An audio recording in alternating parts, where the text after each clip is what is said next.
Hare Rama, Rama Rama, Hare Hare. Thank you so much for joining me in discussing this very, very powerful verse where His Divine Grace has come up with the final solution of all these challenges. And this verse is so powerful. Once we assimilate and digest this, it will be very clear to us about why this Krishna consciousness is so sweet. And Krishna starts by saying Visaya, and Visaya and Vish, they're very close. But the question becomes Vis, which is poison, and Vishaya, which is sense objects, which is better?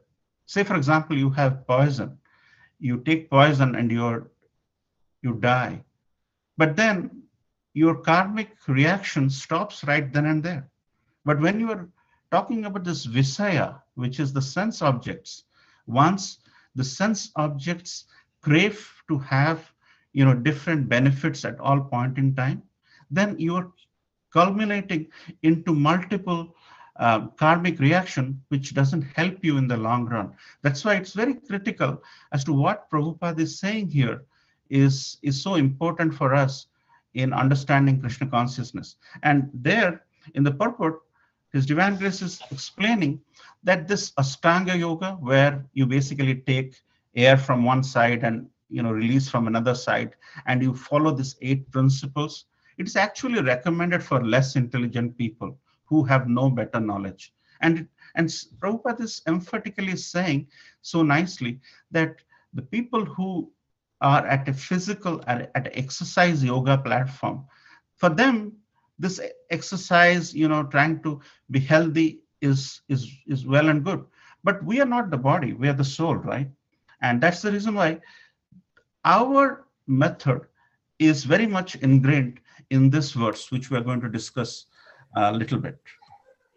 So there's a big difference between Visha and Vishaya. The Visha is the poison, and it is sometimes better. But Vishaya, the sense objects, are so troubling to us. And we have the senses, and this mind is actually very difficult to control. And just before this, in 2.54, Arjuna is asking, what is the qualities of Istita Prajna? And Krishna is so nicely explaining that any person who is satisfied with himself and not craving for this sense objects is able to control his mind without attachment. He is controlling himself, and he is not perturbed by this sense objects. So that's why this Visha and Visha is very, very important for us to understand, because this Visha is even more challenging than poison. And sometimes our cravings takes us to so much of in a disarray that we definitely cannot come back to where we should be belonging to. And that's where, and it is not surprising, because our property is the property of a soul is to seek enjoyment. There is nothing wrong or right about it. Vedanta Sutra explains Anandamaya Bhyasa. That means the Supreme Personality of God is by nature is full of joy, and we are qualitatively the same, quantitatively different. So we also have this pleasure-seeking quality. So there is nothing wrong in that. So saying that we should not seek enjoyment is not what this verse is attempting to prove. So in Krishna consciousness, in Chaitanya Charitamrita Adi Lila 4.165, Krishnadas Kaviraj Goswami says, Atmendriya Pritivancha Tare Bali Kama, Krishnendriya Priti Icha Dhare Prema Nama. That means anything which is used to offer love to your Atmendriya, to yourself, that is Kama. And anything which is done to give love or Priti to Krishna or Krishna's senses, that is Prema. So the Kama and Prema is very, very clear to us by this sweet verse by Krishnadas Kaviraj Goswami. Kama and prema are different things. And that is where some of our prior speakers have given example of matchbox or matchstick. Using a matchstick, you can light a cigarette, which is Kama, and using the same matchstick, you can burn a candle or a arati plate, and that is prema. And the same example in a different way is you have a knife, a person can use the knife to cut the throat of somebody. That is purely for his sense gratification, for all the challenges he may have with that person. But if the same knife is used to sort of, cut a fruit and offer to the Lord, or even for that matter, that is a karma. But even if you do karma with it in the form of trying to use the knife to do a surgery because somebody is in trouble, that is still okay. But that is the difference. And it is so nicely explained by our acharyas. So, and that is where a perfect human being, when it comes to we all are trying to get into an element of perfecting ourselves gradually, or directly or indirectly. So His Divine Grace has quoted Chanakya Pandit in many different places. And here, this mind, trying to seek pleasure by looking at somebody, and this pleasure of attraction for the opposite sex is so prominent in this age. So Prabhupada says that, and he's quoting Chanakya Pandit here, and this is the verse, that anytime you're seeking pleasure by looking at somebody who is not your wife, they are exactly like your mother. And anything which doesn't belong to you, any property which doesn't belong to you, for a person who is trying to perfect himself, should think that that particular thing is actually a dirt. And we should think that that can never belong. And that is probably the only reason why people are not perfecting themselves. And there is so much of war, and there's so much of social unrest. People are treating everybody else in a very different way. And this is a classic example how we should perfect ourselves by trying to recognize who the proprietor is. And that is exactly why the prasadam segment in the science of self-realization was very important. Why we offer bhoga? Because it's not our property. Krishna has made all of these, and we are just, if we eat without really taking his approval, we are basically snatching somebody else's property. So these are some guiding principles which will lead us to our second discussion around what is the cause of this issue. And Krishna says, Arjuna says, this mind is very restless, it's turbulent, it's obstinate. And Krishna, it's very difficult to control. I can control the wind, but I cannot control the mind. And that's why Krishna immediately responds in immediately the next verse as to, in order to control the mind, we have to do practice and we have to be detachment. We should not have attachment. So with those causes in place, which is the proof in the pudding as to why this mind is so confusing, because the mind is always craving for enjoying the sense object, and enjoying the sense object is not a problem in the sense, because our mind default setting is anandamaya abhyasa. So we are pleasure-seeking person.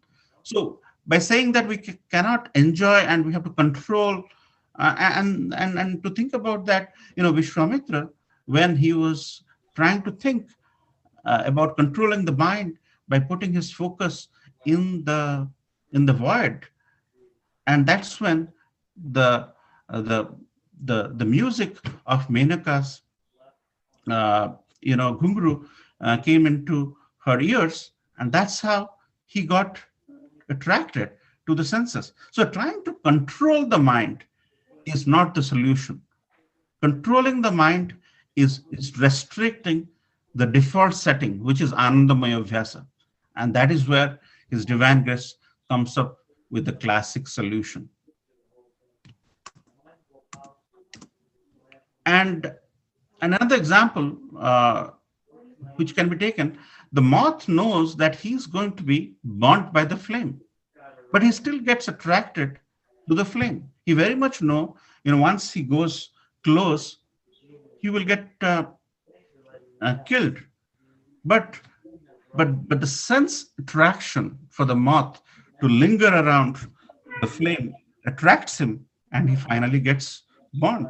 Doesn't moth knows that? He very much knows that. We all know the the do's and don'ts, but still we end up doing it. If you take the example of an animal, a tiger, for example, tiger has a basic principle that he will eat flesh. He is not going to eat rice. However you try, he is not going to eat rice because he is regulated to eat meat. Likewise, if you give meat to cow, however hard you try, he's not going to eat because he's regulated to eat. So the animals are regulated in this case. But when it comes to human beings, we are neither herbivores nor carnivores. And they have come up with a new term called omnivorous. That means based on our craving, based on our greed, we can eat anything in this world. And because we do not have the control to eat the regulated things, you see what's happening now. There's a lot of problem now. There's a lot of challenges. So the animals are regulated here. The cow is regulated. The tiger is regulated. But the human being is not regulated because the greed or the craving or the vishaya or the sense object, the sense of tongue is so dangerous. People are trying to eat exotic animals now. These animals you can never think of. They are getting into the act of eating them. You can never think of. And some of these things we can't really fathom in this class. But human beings, because of this lack of sense control, are creating havoc everywhere. And so we have two sides. We have two sides. We have the divine side. When we chant, we help somebody, we stay regulated as prescribed. And we have a demon side. And what are the qualities of a demon? Krishna says very clearly, we have pride, we have arrogance. We think we are something, but actually we are not. We're trying to hold on to it. We are not really truthful. We are not pure. Anger, harshness, ignorance. These are demoniac qualities. Because we are not truthful to ourselves, we have challenges. And one example of being pure and truthful, we can all think of, Yamuna Devi Mataji. Yamuna Mataji was a disciple of His Divine Grace. So when in US, His Divine Grace used to give katha, Yamuna Devi Mataji used to sit very close to Prabhupada and hear Prabhupada's lecture very nicely, and then there is a Pandal program in Bombay, and there, when Yamuna Devi was sitting close, there are some people, who said, why are you sitting here? You shouldn't be sitting close to a sannyasi, and that really hurt Yamuna Mataji. So Yamuna Mataji was in the back standing and hearing Prabhupada, and this happened like few days, and then Prabhupada realized that why is Yamuna not coming to hear my classes? So once he met Yamuna Devi and asked, Yamuna, what happened? Why are you not attending classes? Yamuna Devi says, I cannot sit close because I should not be close to a sannyasi. And then Prabhupada said, staying close doesn't make you taking the principles or objectives or the vani of a guru. There are people around Bhaktisiddhanta Saraswati Thakur. They are very close to them. They are like mosquitoes, but they are biting them. I have only met my guru 4 times in my life, and that is enough for me. So just by having physical proximity and trying to think that you are, showcasing an element of discipleness doesn't really help unless the purity is there internally, unless this purity, this conceit which is a classic problem for all of us, is we think we are something, but actually we are not. The lack of purity is the cause. And then Yamuna Devi said, Prabhupada, you are a gold. Prabhupada says, no, I am not. My guru is gold. I am iron. I'm just trying to, take care of this thing. So by trying to intermingle, by trying to hanker for something, or trying to get a position, is not really going to make us any closer to the Supreme. And these qualities, these demoniac qualities, are very much prevalent in all of us. And so that's the reason why we had this dual mentality. So,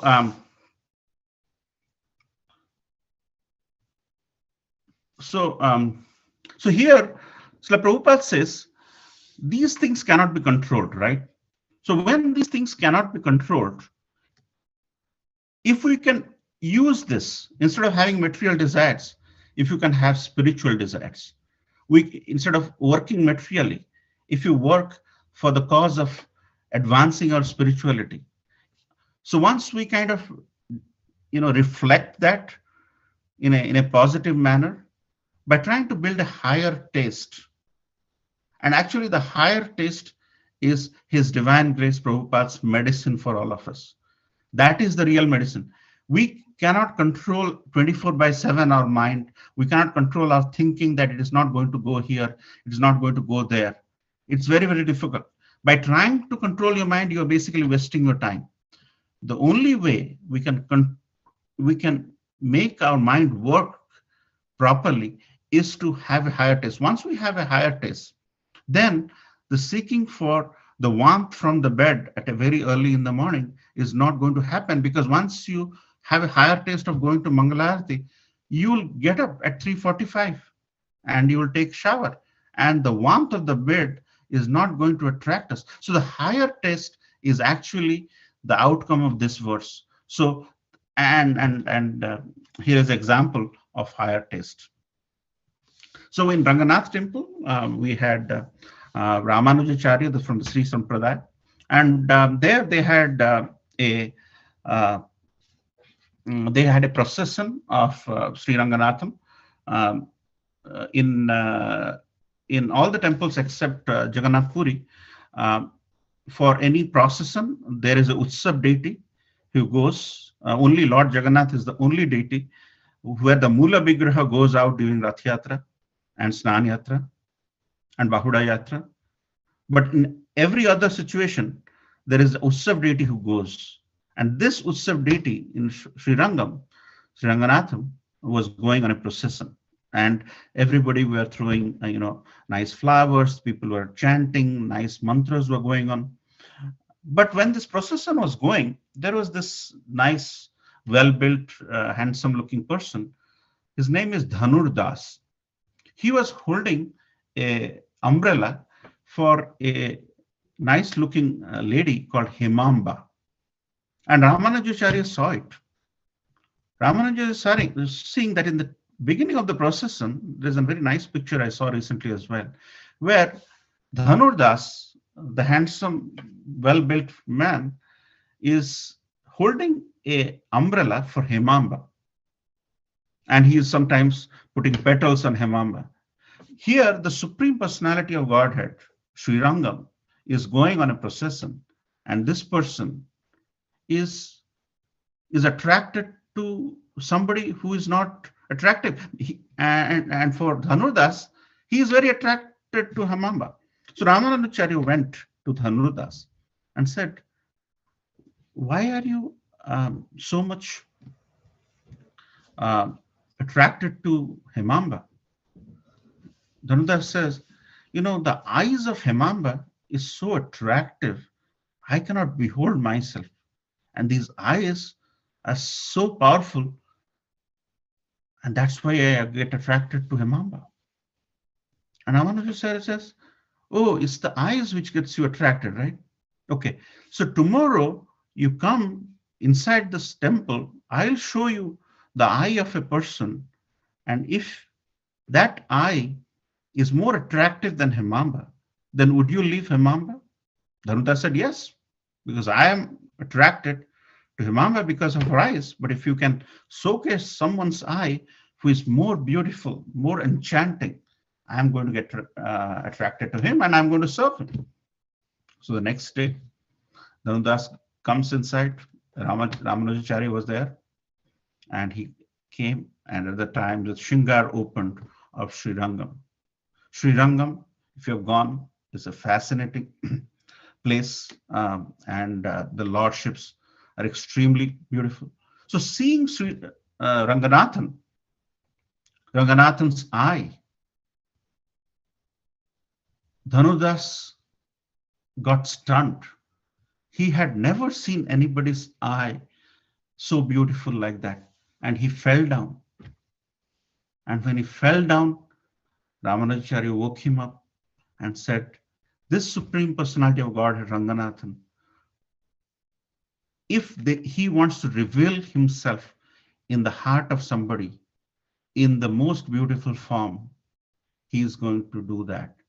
And now, do you think Sri Ranganathan's eyes are beautiful or Hemamba's? Then Dhanudas said, Sri Ranganathan's eyes are much more beautiful than Hemamba. And on that, Dhanudas and Hemamba, they become very good devotees of Sri Ranganathan, and Ramanujacharya initiated them, and this is an example where if the higher taste is inculcated in you, all this silly lower taste, eating out, indulging in those, potluck parties or whatever the case may be, all those will go away, provided you have a higher taste. If you do not have a higher taste, we will be constantly chewing the chewed. And you know that chewing gums are very painful actually after some time. You'll be chewing the chewed. So once the param drishti nivartate occurs, you desire to see Supreme Personality of Godhead everywhere, and mundane things don't interest you. So this is actually our ISKCON's patent, higher taste. Once, nobody has this actually, and we all should give credit to His Divine Grace. Nobody has this concept. This is our real concept. This is our real principle. Our solution is higher taste. Once you generate higher taste by giving prasad, your sense of tongue is controlled. Once you show the deities in a very fascinating, beautiful form, your eyes would be having a higher taste. You would not seek to look for, nasty things, and all the senses would be controlled. And once the param drishti nivartate occurs, you desire to see Supreme Personality of Godhead everywhere, and mundane things don't interest you. And the classic example is Hanuman. When Sita Maya gave away her necklace, her jewel necklace, Hanuman is looking at the jewel necklace and seeing, hey, I don't see Ram and Sita Maya inside. What good is this? He threw it away. And when everybody, chastised him as to why you are throwing it away, because Sita Maya has given you with so much of love, Hanuman says, I don't see this. So the higher taste Hanuman had, he had Ram and Sita Maya in her heart. So he is seeing Ram and Sita everywhere. But anywhere there is unfavorable, anywhere he sees that this is where Sita Maya is not there or Ramji is not there, then he just lets it go. Bali Maharaj. What happened to Bali Maharaj? Everybody was saying, don't give the third pace of to Bamandev. But Bali Maharaj was totally surrendered, and he let his head come under Bamandev, and he went to a different loka. And what did Bamandev did? He became the gatekeeper of Bali Maharaj. So once the higher taste sets in, all this lower taste will have no interest. If, say, for example, you're looking for rasgulla in a place and that place gives you the best, you will not go anywhere else. You will not go if the Temple's pizza is good. You will not go anywhere else. however good they may give you. You will not go anywhere else. So once you have the higher taste, once we have the higher taste created by the devotees, created by the process which is outlined in bhakti, we will not do anything. And this example of Krishna, Krishna through her eyes, through his eyes, has a arrow effect on you, and that is where when Kamadev, the Cupid, is trying to put an arrow. If we chant the holy name properly, if we do devotional service properly, then our heart would be so clear that we would be able to have Krishna let himself reveal on us by through his arrows, which will distract the Cupid's arrow or Kamadev's arrow. Now we're reading Srimad Bhagavatam in the second canto.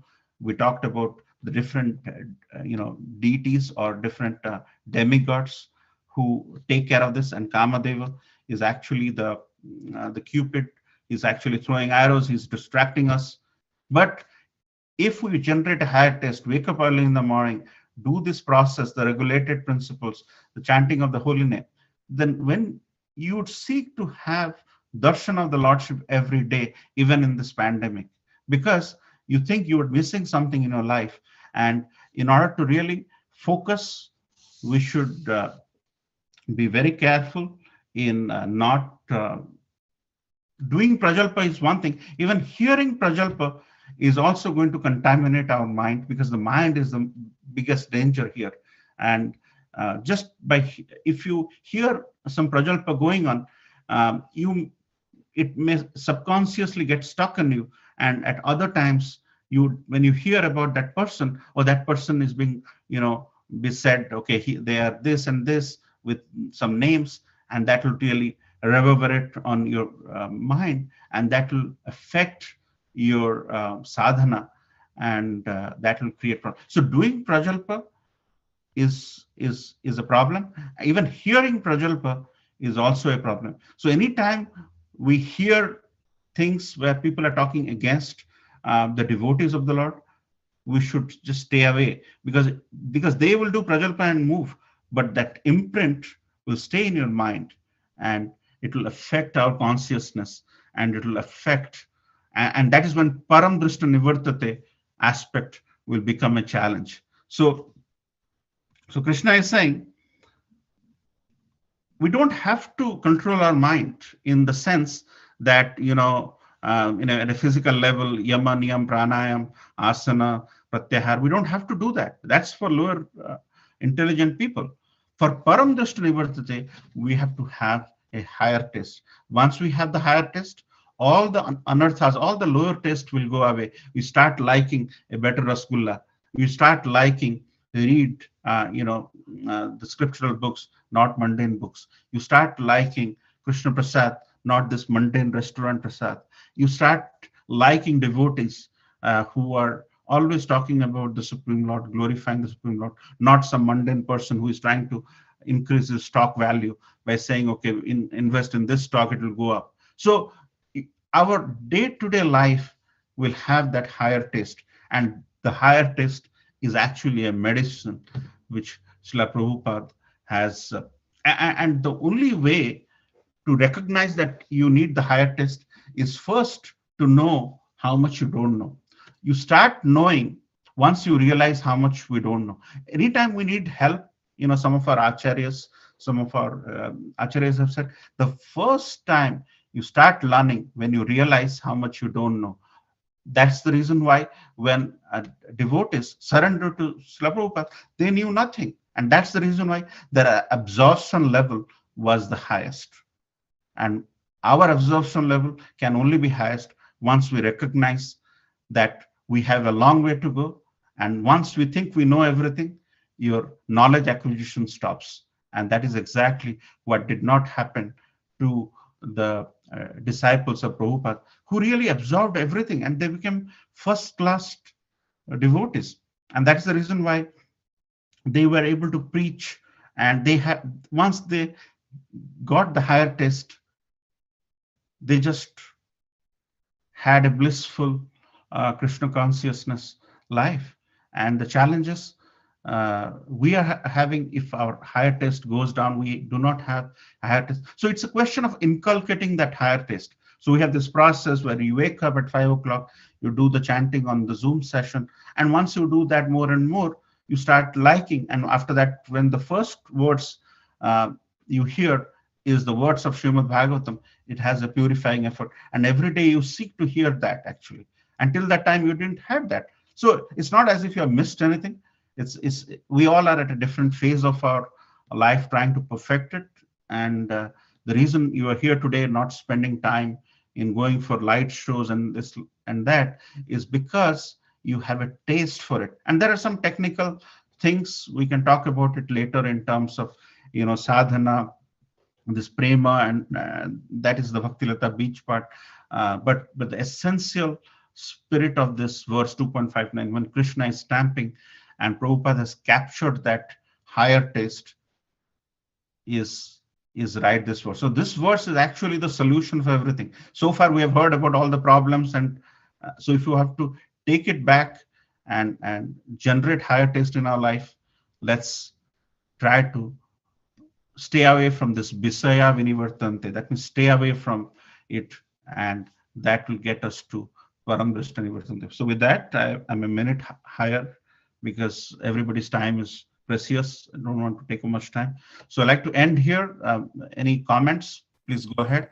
And there's a lot to talk about, different things, but I hope Srila Prabhupada's message was at least I could able to do little in clarifying his vision through this verse.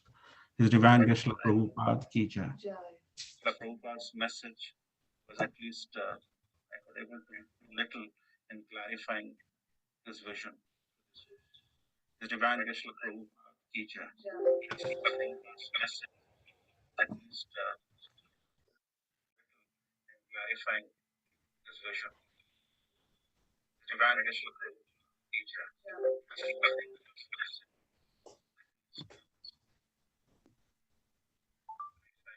Wonderful. Thank you so much, Prabhuji, for having this wonderful class. Please, anybody would like to add any reflections or comments? If anybody have any questions, please open up. Thank you so much, Prabhuji, for having this wonderful class. Please, anybody would like to add reflections or comments? If anybody have any questions, please.